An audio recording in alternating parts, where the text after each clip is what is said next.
Have you noticed something in your life that there are things that you desired stubbornly and asked from the Lord, and today you are going through struggles because of that.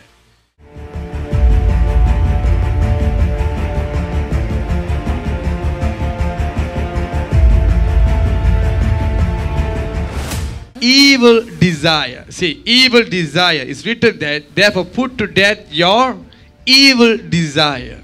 Well, the Bible clearly speaks about desire. There are good desire and evil desire.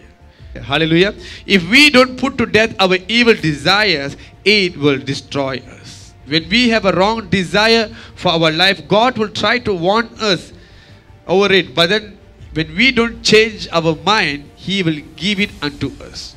You are asking of certain things. If this is not God's will, why then I got it in my life? If this person is not God's will, then why I got married to this person? If this is not God's will, how do I own that thing? It happens because of you stubbornly wanting that, stubbornly desiring that. God has been warning you, but you don't listen to that. You want that, you want that, you want that. Fine, take it. Now bear the burden. That's what God will do to you. Psalm 78 verse 5 to 29. You see, it's a sad history of God's dealing with the children of Israel in the wilderness. They complain about manna from heaven. They are tired. They said, Lord, every day we're eating manna. Give us meat. They're desiring. Hallelujah. They desired so much, persisted in it so much that God gave in to their request. God gave it. At first, God didn't give. God knows, of course, as human, they need meat. But they opened their mouth, they began to ask, we need meat. It is not God's desire for them. God's desire is not to give them meat, but they have their own desire. We want meat. They say that we had so much of meat in Egypt. They began to grumble. They began to say, why you have brought me into this situation?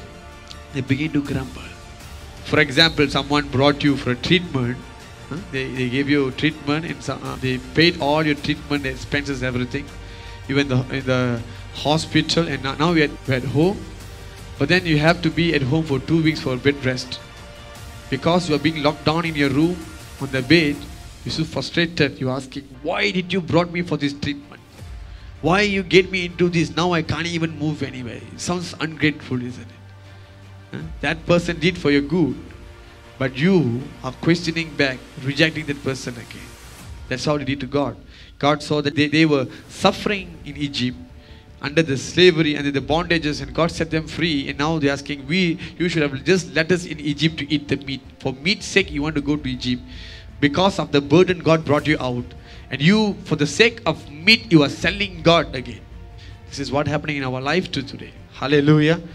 We often compare things of our past with the present. Oh, that is more better. Why you took this from me? Why you took that?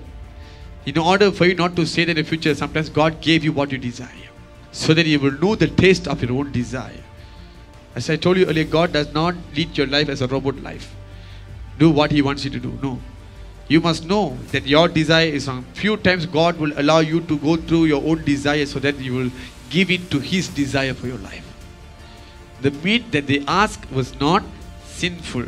What was sinful for them was they desired something that God did not apparently want them to have. God did not want them to have that meat at that time. That is sin. Hallelujah. For everything there is a time. But these people, what they do? They ask, they request what God doesn't want them to have. See, what God does He deny the request? Deny the desire? No, He gave them.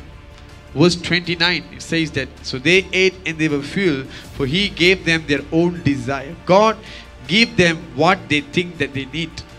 They have the hatred over that meat.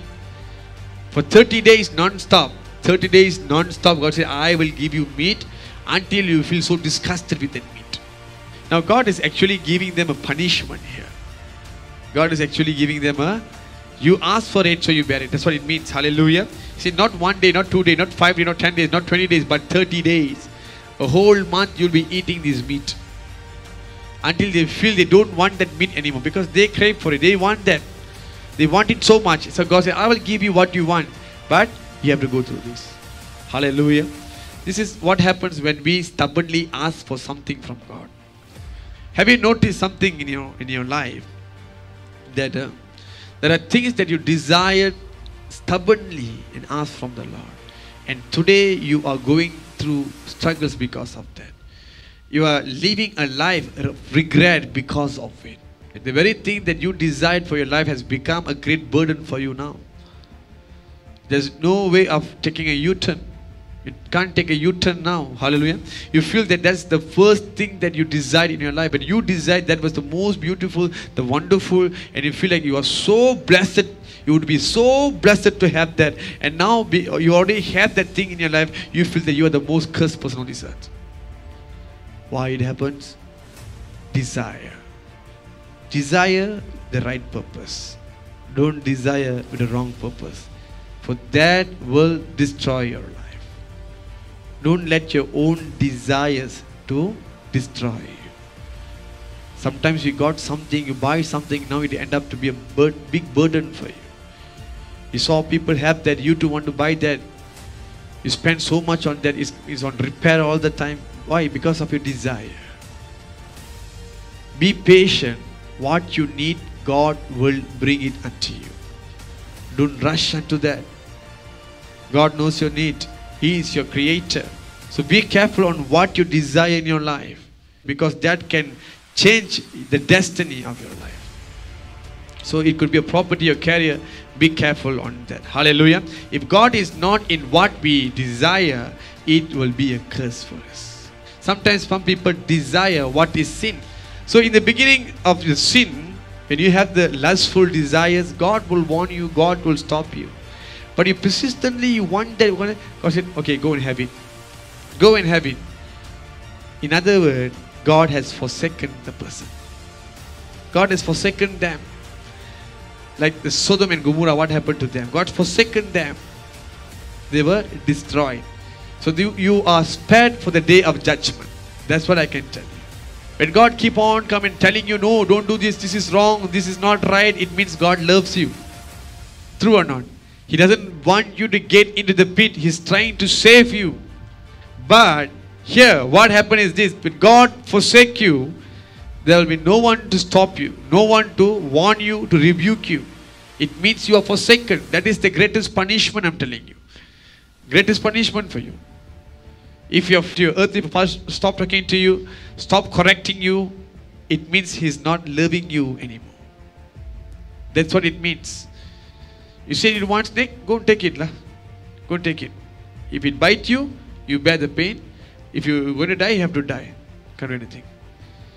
But to this day, God is still sending His servants, still warning you, still rebuking you, still punishing you, so that you will change. You will not go into what you desire. It means God loves you, isn't it? Until now, you still can hear the message of repentance, God's warning, judgment, because God loves you, isn't it? Or else you wouldn't be hearing these kind of messages. He wants to save you. He wants to make sure that you're in the right track. God loves you so much. So you are blessed. But many, because of the desire, they stubbornly want that they become blind. That's why I'm telling you, even what is evil will be righteous to your sight if you have that kind of desire. Make sure that today that you will reset your mind, reset your heart to have the desires concerning the kingdom of God. When you have the desires concerning the kingdom of God, all the good things that you need for your life, God will bring it unto you. You have to ask yourself, am I having the right desires or the wrong desires? Everything of this world only brings evil. I'm not saying that you have to stay out of this world. You have to stay in this world. There are some of the benefits in this world. I'm not saying not at all. There is. But don't see that as a great thing in your life. What you highly see in this world is detestable in the eyes of the Lord.